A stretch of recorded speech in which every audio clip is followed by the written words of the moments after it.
I had the craziest dream last night. I dreamt that I went into the future by a few months. I could see all the video games that are coming out early next year and played them and had a little go at them. And well, here's what happened.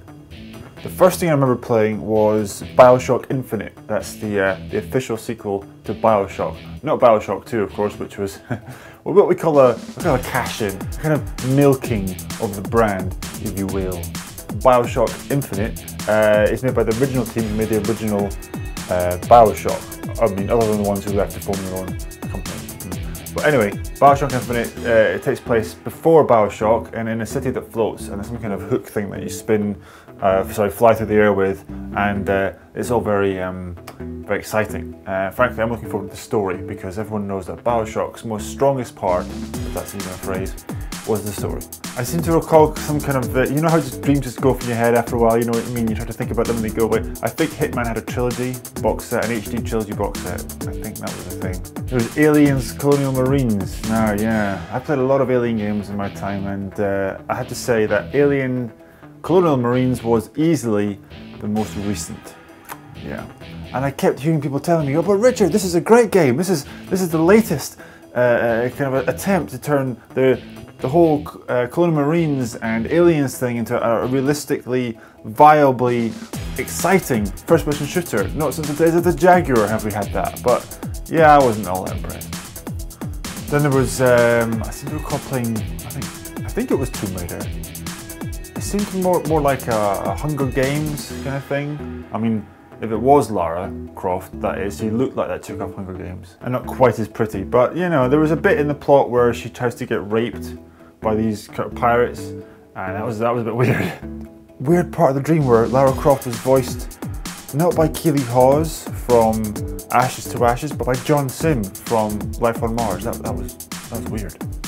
And then, right, I went from this bit, you know how dreams sometimes go from one scenario to another and it just seems completely logical in the dream, but you know, in real life it was like, what the hell is that about? Well, I ended up in space playing an RPG. I don't know how I got there. I just, StarCraft 2, Heart of the Swarm. It was alright. Kind of boring though. I think I did an Inception and fell asleep while I fell asleep. And then became really overhyped and totally and utterly rubbish. And anyone who said otherwise was just an idiot.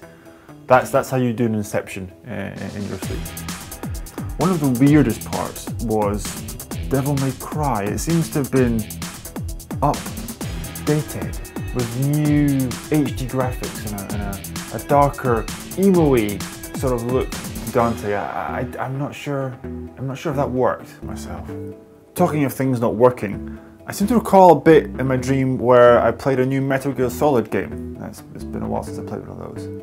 Metal Gear Rising: Revengeance. It seems like the most ridiculous title I've ever heard a video game have. You know, like a lot of games have just a title and then like Resurrection or Returning or Devolution or Revolution, something simple like that.